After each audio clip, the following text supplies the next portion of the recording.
So we all probably recognize this guy. He used to be the chairman of this company.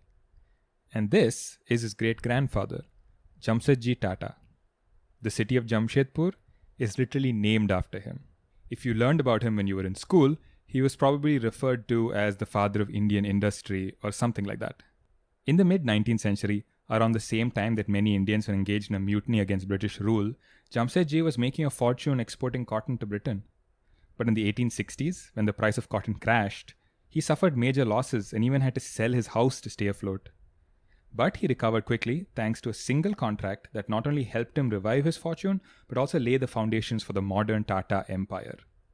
The contract was to supply equipment and materials to a British army that was going to invade Ethiopia.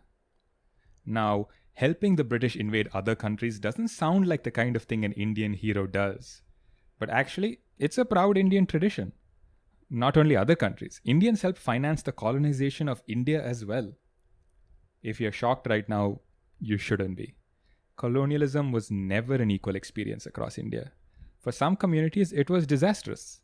But for some others, it created unimaginable wealth. How was this possible?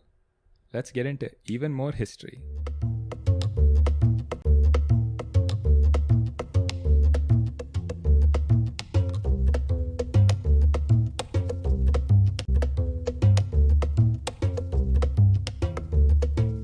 Colonialism was one of the most destructive things to happen to the Indian subcontinent. Whole industries were destroyed overnight. Whole communities were uprooted and robbed of their livelihoods and dignity. While the rest of the world modernized and grew, the Indian economy suffered depression and stagnation. We know all this stuff to some extent or another, but people generally assume that colonialism exploited the rich and the poor, the upper caste and lower castes in India equally. And that is simply not the case.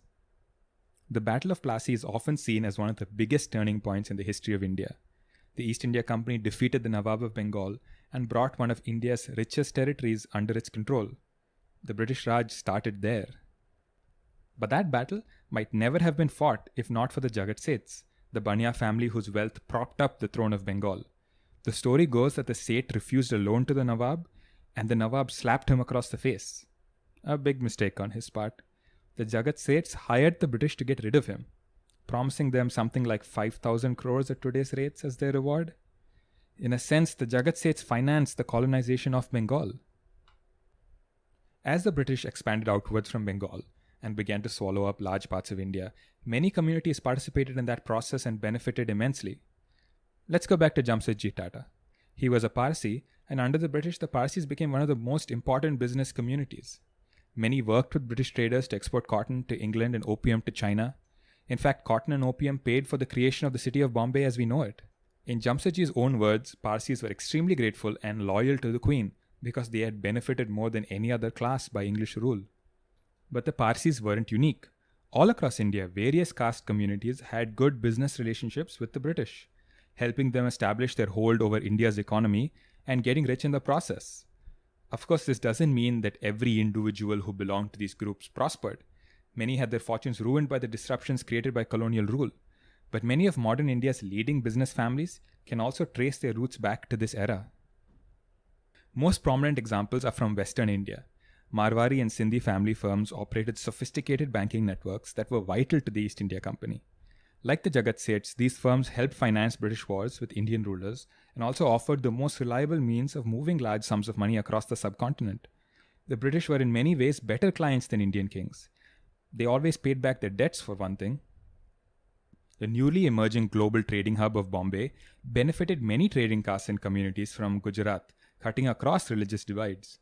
The Vadiyas and the Bhatiyas, the Jains, as well as the Muslim trading communities like the Bohras and Khojas, all prospered immensely due to the expansion of trade under British rule. Compared to Bombay, trade in Bengal was dominated to a large extent by Europeans, so Indian merchants began to form partnership firms working together with Europeans. Dwarkanath Tagore, a Brahmin landlord and grandfather of Rabindranath Tagore, was among the first and most successful. He made a fortune on coal mines that fed British warships. In the south, merchants from caste communities like the Chettiars, Naidus, and Komatis started large trading houses that competed with European merchants. Others worked directly for the British. Pachayappa Mudaliar, whose name is attached to some of Chennai's oldest buildings and institutions, acted as a translator and broker for British merchants, and got fantastically rich in the process. Sometimes the collaboration went beyond business.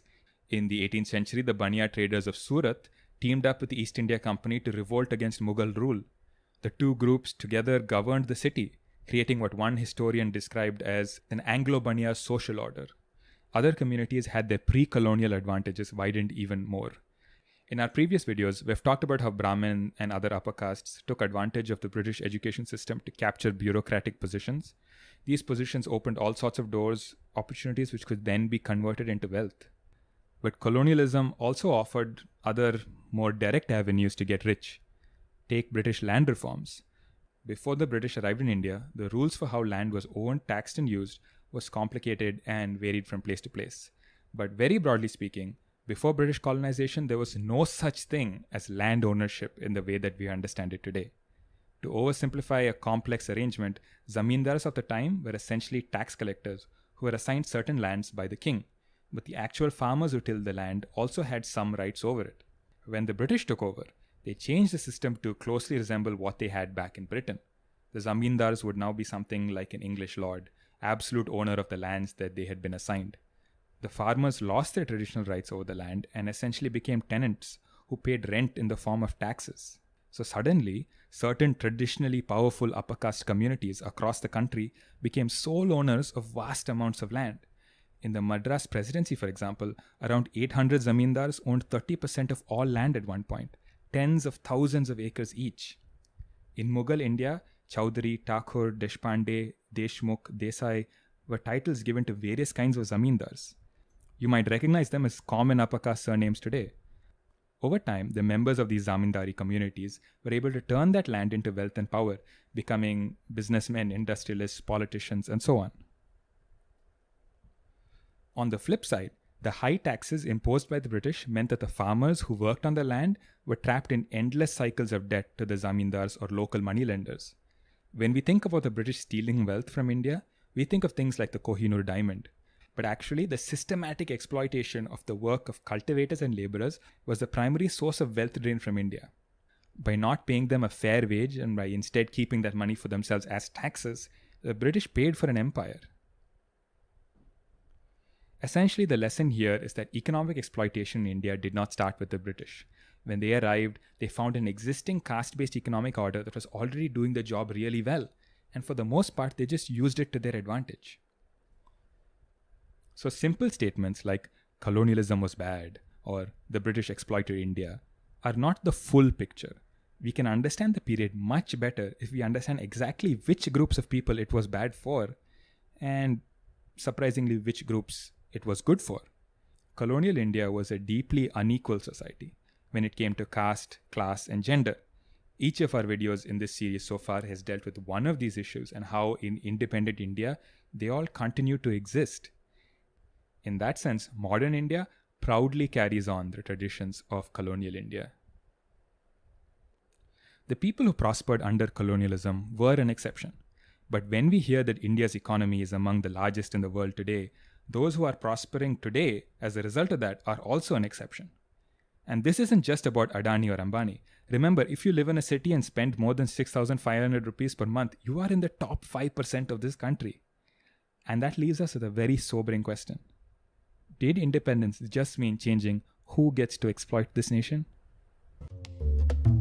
With this video, we're nearing the end of our past continuous series. We're a small team with a tiny budget, and honestly, the only thing that keeps us all going is all of you telling us that you're finding these videos useful. If you do want to help us out a little bit more, share this with your friends, subscribe to our YouTube channel, follow us on Twitter or Instagram or Facebook, whichever you prefer. And if you go to our website, indiainc.org, you can find links to all of these social media accounts. And you can even sign up to get updated via email or WhatsApp every time we release new stuff. Thanks everyone, and stay tuned for more.